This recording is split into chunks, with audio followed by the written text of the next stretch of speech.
Hello everyone, welcome back to my YouTube channel love is immortal. We always love in with function. First of all आप सबका बहुत बहुत शुक्रिया आप लोगों की कमेंट्स के लिए। एंड एक गुड न्यूज़ ये है कि आप लोग जो आज कमेंट्स करेंगे उन सभी कमेंट्स का मैं कल आंसर करने वाली हूँ। तो आपको जो कुछ भी डाउट इस एफएफ में हो या कुछ भी पूछना हो, कुछ भी एनीथिंग, वो आप आज ही पूछ ले क्योंकि मैं कल कमेंट्स का आंसर करूँगी। एंड एक और बात मैं बताना चाहती हूँ कि मेरी पसंद के बारे में। मेरा एक एफएफ है, मतलब मुझे एक एफएफ बहुत ज़्यादा पसंद आ रहा है जो कि मेरी एक फ्रेंड है वो लिख रही हैं, जिनका नाम है अंजलि। उस एफएफ का नाम है my dangerous dream is my protecting shield. अगर आप लोग चाहें तो उस एफएफ को सुन सकते हैं, वो एफएफ सुनने में बहुत ज़्यादा अच्छा है। और उस एफएफ का लिंक मैं आपको डिस्क्रिप्शन बॉक्स में दे दूँगी, तो आप चाहें तो वहाँ से सुन सकते हैं। वो एफएफ जो है वो बहुत अच्छा है। एंड इसके अलावा एक रिक्वेस्ट और है मेरी कि आप सबको मेरा एफएफ सुनने के बाद अगर हंसी आती है तो मुझे बहुत अच्छा लगता है। मतलब मैं ये कहना चाहती हूँ कि अगर एफएफ अच्छा लगता है तो कमेंट किया करो, मोटिवेशन बना रहता है। तो फाइनली आज के हम पार्ट को स्टार्ट करते हैं। सान विंग जो कि अपने कमरे में सोया हुआ था, वो उठता है, फ्रेश होता है। फ्रेश वगैरह होने के बाद में वो बाहर निकलता है। अभी सुबह के 5 बज रहे थे और जान इतने सुबह उठने वालों में से है नहीं। उसकी फैमिली में बस उसकी मदर और उसकी आंटी इस समय पर उठती हैं। हाँ, उसकी सिजें भी उठ जाती हैं, वो 6 बजे तक उठ जाती हैं, लेकिन जान 8 बजे में से उठने वालों में से है। जान जो कि तुरंत अपने भाई के कमरे की तरफ गया और नॉक किया। उसका भाई जियांग चेंग जो कि शायद सो रहा था, वो उठकर आया क्योंकि सान बार बार नॉक किए जा रहा था। वो बहुत धीरे से कर रहा था लेकिन लगातार कर रहा था, इसलिए शोर हो रहा था। सान ये भी नहीं चाहता कि उसके फादर या अंकल या कोई और उठे, लेकिन ये भी नहीं चाहता है कि जियांग चेंग सोता रहे। उसे जियांग चेंग से बात करनी है। जियांग चेंग ने दरवाज़ा खोला। सान मतलब विंग तुरंत ही अंदर आ गया बिना कुछ कहे।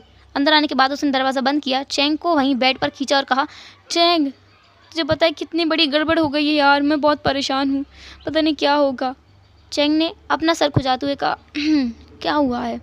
तूने एक तो मेरी इतनी मीठी नींद ख़राब कर दी। पता तुझे मैं लैंचिंग के साथ कितना अच्छा सपना देख रहा था कि हमारी शादी हुई है और कितना अच्छा सपना था, और तूने मेरा सपना ख़राब कर दिया। हाँ, विंग ने कहा, तुझे तेरे सपने की पड़ी है और यहाँ मेरी ज़िंदगी बर्बाद होने को आई है। तुझे पता है कितनी बड़ी गड़बड़ हो गई रात को? तेरे भाई ने क्या गड़बड़ कर दी है रात को। मैं सच में परेशान हूँ यार, मैं क्या करूँ? मुझे रोना आ रहा है खुद की किस्मत पर ना, मुझे रोना आ रहा है। मैं सर कहाँ जाके फोड़ूं? क्या दीवार में दे मारूं? मेरी किस्मत कितनी ख़राब है। चेंग ने कहा, अच्छा तो बता क्या हुआ है, क्या हुआ? तो सान बताना स्टार्ट करता है फ्लैशबैक में। जब रात को वो चेंग के कमरे से आया था, अपना दरवाज़ा बंद किया था, फ़ोन निकाला था और उन 3 मैसेजेस को देखा था, जिनमें से एक मैसेज था, क्या तुम फ्री हो? दूसरा मैसेज था, तुम शायद ज़्यादा ही बिजी हो आजकल। तीसरा मैसेज था, हेलो। ये मैसेज अलग अलग टाइम पर थे। इनके मैसेजेस के टाइमिंग है ना बहुत ज़्यादा गैप था, घंटों घंटों का फ़र्क था। जान ने रिप्लाई किया, हेलो मैं ठीक हूँ लेकिन मैं बिज़ी था इन दिनों, इसलिए मैसेज का रिप्लाई नहीं कर पाया, मुझे माफ़ कर दो। लगभग 15 मिनट बाद रिप्लाई आया, मैं समझ सकता हूँ।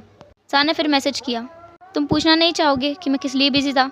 वहाँ से भी मैसेज आया, अब तुम चाहते हो कि मैं पूछूँ तो बता दो क्यों बिज़ी थे? जान ने लिखा, मेरी सीजे किसी से प्यार करती हैं और हम उनके लिए रिश्ता देखने गए थे, पर पता नहीं कैसे बाबा ने मेरी शादी भी उसी फैमिली में फ़िक्स कर दी है। सामने से कोई रिप्लाई नहीं आया, कोई भी रिप्लाई नहीं आया। Back to present. अभी जान रो रो कर अपनी ये दुखी दास्तान जियांग चेंग को सुना रहा था और बोल रहा था कि मैंने गड़बड़ कर दी है। मैंने क्यों ईबो को बताया कि मेरी शादी तय हो गई है, पर मैं ना उससे झूठ नहीं बोलना चाहता था। पता है उसके बाद उसने मुझे कोई रिप्लाई नहीं किया। मैंने उससे कई बार मैसेज करके पूछा क्या वो ठीक है, क्या उसे कुछ बुरा लगा है, वो मुझे रिप्लाई क्यों नहीं कर रहा है, क्या वो मुझे इग्नोर कर रहा है, लेकिन उसका एक भी रिप्लाई नहीं आया उस मैसेज को पढ़ने के बाद से। तुझे पता है मेरे मैसेज पर ना एक ही टिक आ रहा है, इसका मतलब शायद उसने मुझे ब्लॉक कर दिया है। मैं क्या करूँ चेंग, मेरी लव स्टोरी तो शुरू होने से पहले ही ख़त्म हो गई। मैं क्या करूँ, मुझे कुछ समझ नहीं आ रहा है। चेंग ने विंग को हिलाते हुए कहा, बस कर बस, कुछ और भी हो सकता है। हो सकता है उस मैसेज को पढ़ने के बाद वो शायद सो गया हो, या फिर वो बाद में मैसेज का रिप्लाई कर देगा। तू चिंता मत कर, और तू उसे समझाना कि ये शादी तेरी मर्ज़ी से नहीं हो रही है। वैसे तुझे बताना नहीं चाहिए था तेरी शादी के बारे में, तू सच में गधा है। विंग ने कहा, तू मुझे लेक्चर देना बंद कर और बस अब मुझे ये बता कि मैं क्या करूँ, कैसे मैं ईबो को मनाऊँ? मेरे पास तो उसका बस एक कॉन्टैक्ट नंबर है। जियांग चेंग ने कहा, तूने उसे कॉल किया? जान ने कहा, कॉल तो नहीं किया। चेंग ने कहा, तो उसे जाके कॉल कर और उससे पूछ। विंग ने कहा, अगर उसने कॉल नहीं उठाया तो? जियांग चेंग ने कहा, कोई और ऑप्शन है तेरे पास उससे बात करने का? विंग ने अपना सर नामे हिला दिया। फिर चेंग ने उसे और समझाया और वहाँ से अपने रूम से धक्के मारकर निकाल दिया क्योंकि उसे अपनी नींद बहुत प्यारी है। विंग अपने कमरे में आया, उसने अपना फ़ोन लिया और वो बस यही सोच रहा था कि वो कॉल करे या ना करे। वो बहुत देर तक ऐसे बैठे बैठे उस फ़ोन को घूरता रहा। वो उस नंबर को देख रहा था और सोच रहा था, मैं कॉल कर दूँ? अगर उसने गुस्सा किया तो? उसने मुझसे फिर से बात नहीं की तो? मुझे पूरी तरह से ब्लॉक कर दिया तो? मैं क्या करूँगा? अगर मैंने कॉल नहीं किया तो फिर मेरे पास एक मौका भी नहीं रहेगा उससे बात करने का। मैं उसे समझाऊँगा कैसे? मुझे कॉल करना चाहिए या नहीं करना चाहिए? विंग को ये पता ही नहीं चला कि वो ये सोचते सोचते कि कॉल करूं या ना करूं, इस कश्मकश में रहते हुए ही कितना सारा टाइम अपने बेड पर बैठे हुए बिता दिया है। उसे होश तब आया जब कोई उसके पास आया और कहा, आचिंग क्या हुआ है? आशियान क्या हुआ है? विंग ने ऊपर देखा तो उसकी सिजे थी। विंग को याद आया कि उसने दरवाज़ा बंद नहीं किया था। विंग अपने फ़ोन की तरफ देखते हुए ही बोला, कुछ भी तो नहीं सिजे, आप इतनी सुबह सुबह क्या कर रही हैं यहाँ? यानली ने वहीं पास में बैठते हुए कहा, सुबह सुबह? सुबह के 9 बज रहे हैं, तुम तो ब्रेकफास्ट के लिए भी नहीं आए। बाबा ने कहा कि तुम्हें ना जगाया जाए, इसलिए मैं यहाँ नहीं आई। विंग ने घेराने में अपनी बहन की तरफ देखा और कहा, क्या सुबह के 6 बज रहे हैं? मेरा मतलब सुबह के 9 बज रहे हैं। याली ने हाँ में नोट किया और कहा, तुम्हें ब्रेकफास्ट कर लेना चाहिए, चलो। जान ने बस नोट किया, अपने फ़ोन को साइड रखा। उसने खुद से ही कहा कि वो शांत हो जाए पहले, फिर कॉल करेगा। विंग नीचे आया। नीचे आने के बाद उसने देखा कि सब लोग ब्रेकफास्ट कर चुके हैं, क्योंकि उसके बाबा और अंकल यहाँ दिख नहीं रहे थे। चैंग भी आसपास नज़र नहीं आ रहा था। हॉल में उसकी ग्रैंड माँ बैठी हुई थी, उसके दोनों अंकल के साथ बात कर रही थी। नी हुसैन भी कहीं नज़र नहीं आ रहा था। उसकी माँ जो किचन में काम कर रही थी, उसकी आंटी उन्हें हेल्प कर रही थी। यान ली विंग को वहीं डाइनिंग टेबल पर लेके आई, उसे ब्रेकफास्ट सर्व किया और कहा, खाओ। विंग ने एक बाइट लिया, फिर अपनी बहन की तरफ देखा और कहा, आपने नाश्ता कर लिया? यान ली ने हाँ में नोट किया और उसने कहा, तुम्हारा वेट करते करते मैं थक गई थी। माँ ने कहा कि मुझे खा लेना चाहिए, तो मैंने खाना खा लिया। विंग ने भी नोट किया और वो अपना ब्रेकफास्ट एंजॉय करते हुए भी यही सोच रहा था कि उसे कॉल करना चाहिए या नहीं करना चाहिए। ईवो ने गुस्सा किया तो और नहीं किया तो? वो बस इसी कन्फ्यूज़न में था। फिर उसने खुद से ही कहा कि वो कॉल ज़रूर करेगा। जब विंग का ब्रेकफास्ट हो गया तो वो अपने कमरे में आया, अपना फ़ोन लिया और उसने देखा वहाँ पर मैसेज लिखा हुआ है, माफ़ करना मैं सो गया था और मैं सोते हुए अपना नेट अपने आप ऑफ हो जाता है मेरा कुछ टाइम के बाद। मैंने अभी देखा तुम्हारे ढेर सारे मैसेजेस। वैसे कॉन्ग्रेचुलेशंस।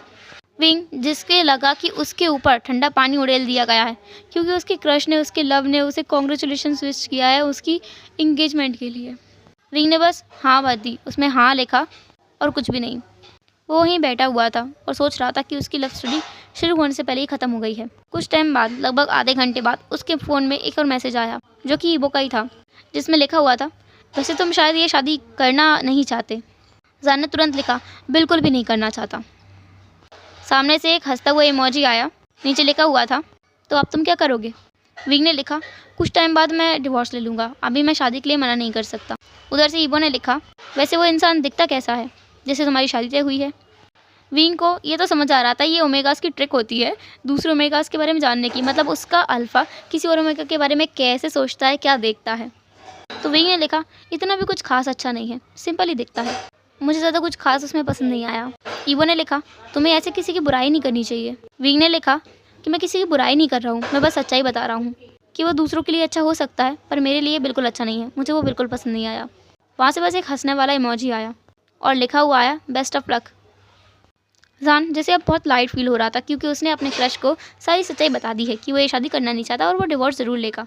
फिर उसने अपने फ़ोन को रख दिया, वो फ्रेश वगैरह हुआ दोबारा से और निकल गया अपने काम के लिए। आज वो अपने ऑफिस नहीं गया है, लेकिन आज वो अपने रिकॉर्डिंग के लिए स्टूडियो ज़रूर जाएगा। विंग को उसी मंगा की रिकॉर्डिंग के लिए जाना है, तो पता नहीं कौन सा बेवकूफ़ लिखा है और उसको अब कार्टून में बनाना चाहता है। ईवो को उस इंसान पर गुस्सा आ रहा था, लेकिन ये सोचकर अच्छा भी लग रहा था कि इस चीज़ में ना ईवो उसके साथ है, ईवो उसका पार्टनर है इस मंगा में। विंग यही तो चाहता है कि ईवो उसका पार्टनर सिर्फ मंगा में नहीं, बल्कि इसकी रियल लाइफ में भी हो जाए। विंग वहाँ गया, रिकॉर्डिंग वगैरह की, वापस आया। उसे वापस आते आते शाम हो गई थी, शाम के 7 बज रहे थे, मतलब रात के 7 बज रहे थे। वो घर आया, उसने देखा कि आज सारा परिवार यहीं बैठा हुआ है। उसे पता नहीं कि उसके बाबा और अंकल इतने जल्दी घर क्यों आ गए। चैंग का तो आता है समझ में, क्योंकि वो बहुत परेशान नहीं, वो तो बहुत ज़्यादा खुश है। चैंग जो कि हंस के बात कर रहा था और अपने अंकल से और बाबा से बोल रहा था कि उसे क्या क्या चाहिए अपने ओमेगा के लिए, क्या क्या भिजवाना है, उसे सब कुछ बता रहा था वो। विंग के फादर ने विंग को देखा और कहा, तुम वहाँ क्या कर रहे हो, यहाँ आओ। चैंग को देखो, वो कितना अच्छा बच्चा है, अपने ओमेगा के लिए सारी चीज़ें खुद सेलेक्ट कर रहा है, तुम नहीं करोगे? विंग ने भी सोचा कि हाँ, उसे भी इस नाटक में साथ देना पड़ेगा। वो भी अपनी जगह पे आया और कहा, आप लोग इतने अच्छे हो, आपने ओमेगा पसंद कर लिया, आप लोग सामान भी पसंद कर सकते हो, उसके लिए क्या अच्छा रहेगा क्या नहीं। ऐसा बोलकर वो वहाँ से चला गया। सब लोग उसे देख रहे थे। वी चांग से जो कि बहुत गुस्सा हो गए, तो उन्होंने कहा, ये सच में सुधरेगा नहीं।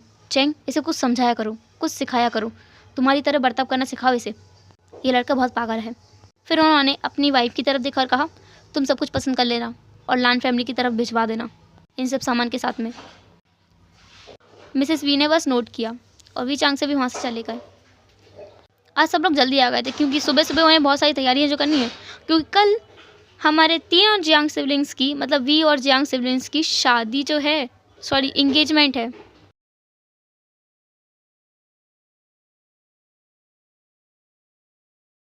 उस रात विंग को बिल्कुल भी नींद नहीं आ रही थी क्योंकि अभी उसने बस एक ही मैसेज किया था ईबो को, वो था कि कल वो बहुत ज़्यादा बिजी रहेगा। ईबो ने भी ओके कहा था और कुछ भी नहीं। विंग ने ईबो को यह नहीं बताया था कि कल उसकी इंगेजमेंट है। विंग जिसे बहुत ज़्यादा बुरा लग रहा था, उसे बहुत ज़्यादा गिल्ट फील हो रहा था और उसे बहुत ज़्यादा गुस्सा भी आ रहा था कि उसकी शादी हो रही है उस पर्सन से जिससे वो प्यार नहीं करता है। फिर भी उसके मन में एक होप थी कि वो बाद में इस इंसान को डिवोर्स दे देगा और अपनी ईबो से शादी करेगा, उसे बताएगा कि वो उससे प्यार करने लगा है। अभी से नहीं, तब से ही, जब से उसने पहली बार ईबो की वो वॉइस सुनी थी, वो प्यारी सी मीठी सी आवाज़ सुनी थी, तब से ही। नेक्स्ट डे मॉर्निंग में विंग की नींद तब खुली जब उसके गेट पर ज़ोर ज़ोर से नॉक हो रहा था। विंग अपनी जगह से खड़ा हुआ और गया गेट के पास। उसने देखा कि जियांग चेंग फुल्ली तैयार खड़ा है बाहर और उसके दरवाजे पर नॉक किए जा रहा था। जब विंग ने दरवाज़ा खोला तो जियांग चेंग अंदर की तरफ गिर गया और बिल्कुल फ्लोर पर अपने मुँह के पर गिरा। हालांकि उसके फेस पर एक भी स्क्रैच नहीं आता क्योंकि उसने अपने हाथों को नीचे टेक लिया था।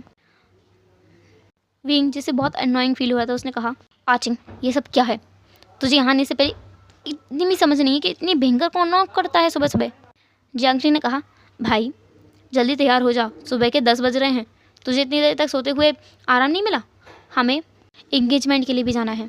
वी ने कहा, इंगेजमेंट? किसकी इंगेजमेंट? जियांग चेंग ने अपने सिर पर हिट किया और कहा, तू कितना बड़ा गधा है, इतने ज़्यादा भुलाकर कौन हो सकता है? तेरी मेमोरी इतनी पुअर कब से हो गई? आज हम तीनों की इंगेजमेंट है, भूल गया? वी ने कहा, अरे यार मैं सच में बहुत परेशान हूँ जियांग चेंग, सच में। जियांग चेंग ने विंग के कंधे पर हाथ रखते हुए कहा, कोई बात नहीं, वैसे भी तेरी उससे बात हो चुकी है ना, तुम दोनों डिवोर्स लेना बाद में, वैसे भी उस ओमेगा को भी तुझमें कोई इंटरेस्ट नहीं है। विंग ने कहा, हेलो, उसमें मुझे कोई इंटरेस्ट नहीं है, ओके? जियांग चेंग ने कहा, अरे हाँ समझ गया, अभी जल्दी तैयार हो जा। वी ना घूर कर जियांग चेंग को देख रहा था क्योंकि जियांग चेंग बहुत ज़्यादा अच्छे से तैयार हुआ था। उसने पर्पल कलर का एक जैकेट पहना हुआ था और वाइट कलर की शर्ट पहनी हुई थी। वो उस अटायर में ना, जो उसका पूरा ड्रेस्ड अप हुआ था, वो उस अटायर में बहुत ज़्यादा हैंडसम लग रहा था। साथ ही उसने अलग से ही अपने बाल बनाए हुए थे। वी ने कहा, तुझे इतने अच्छे से तैयार किसने किया? मुझे अच्छे से पता है तू इतने अच्छे से तैयार नहीं हो सकता। जियांग चेंग ने कहा, क्या कहें, तुझे क्या लगता है क्या पार्लर सिर्फ ओमेगास के लिए होता है? हमारे पास के लिए भी कुछ चीज़ें होती हैं तो हमें करनी चाहिए। ऐसे वो अपने हाथ ना अपने बालों में देते हुए बोल रहा था। ये तो होता है ना स्टाइल मारना, वैसे। विंग बस डिसबिलीव में अपना सिर हिला रहा तो बोल रहा था, तुझे इतनी एक्साइटमेंट है शादी करने की? जियांग चेंग ने कहा, भाई मुझे मेरी ना बेटर हाफ मिल गई है, जिसे मैं कब से ढूंढ रहा था, वो मिली है, वो भी मुझे बिना मेहनत किए। मैंने तो उसे पटाया भी नहीं, तब भी वो मेरे झोली में आके गिर गई है। मैं क्यों ये सब मौका जाने दूँ? मैं इस मोमेंट को ना बहुत ज़्यादा मेमोरेबल बनाना चाहता हूँ, इसलिए बहुत अच्छे से तैयार हुआ हूँ। विंग ने कहा, भूल मत, वो ओमेगा तुझे पसंद नहीं करती है। जियांग चेंग ने कहा, हाँ वो अकेले में मुझे पसंद करे ना करे, लेकिन फैमिली के सामने वो मुझे पसंद ज़रूर करेगी। तू देखना आज वो कैसे नौटंकी करती है। मुझे अच्छे से पता है कि वो इतनी आसानी से तो मुझे जाने नहीं देगी, कुछ ना कुछ तो ज़रूर करेगी और मैं इस चीज़ के लिए ना बहुत ज़्यादा एक्साइटेड हूँ। वी ने कहा, ठीक है मैं आ रहा हूँ तैयार होके, तू जा। फिर कहता जियांग चेंग अपनी खुशी के फवारे और बिल्कुल सपने देखते हुए उस कमरे से बाहर चला गया। और विंग, जो कि बहुत ज़्यादा इरिटेटेड था, वो अपने कपड़े उठाए, अपना वो एक सूट उठाया जो कि उसने कल ही ख़रीदा था। एक्चुअली उसने नहीं ख़रीदा था, उसके फादर ने ख़रीदा था उसकी वेडिंग के, उसकी इंगेजमेंट के लिए, और एक और सूट जो उसकी वेडिंग के लिए था। उसने वो सूट उठाया, तैयार हुआ और बाहर आया। विंग खुद भी ना चाहते हुए भी बहुत ज़्यादा हैंडसम लग रहा था। वो उसे पता है वो ऐसे ही तो कहीं भी नहीं जा सकता और खुद की इंगेजमेंट में तो बिल्कुल भी नहीं, क्योंकि वो एक रेपुटेटेड इंसान है, वो एक बिजनेसमैन है, साथ ही उसके फादर की भी एक इमेज है। वैसे भी उसे इस चीज़ का बिल्कुल डर नहीं है कि ईबो के इस बारे में पता चलेगा, क्योंकि ईबो को तो पता ही नहीं है कि विंग ही जान है और जान ही विंग है, और उसे ये नहीं पता है कि असल में जान दिखता कैसा है।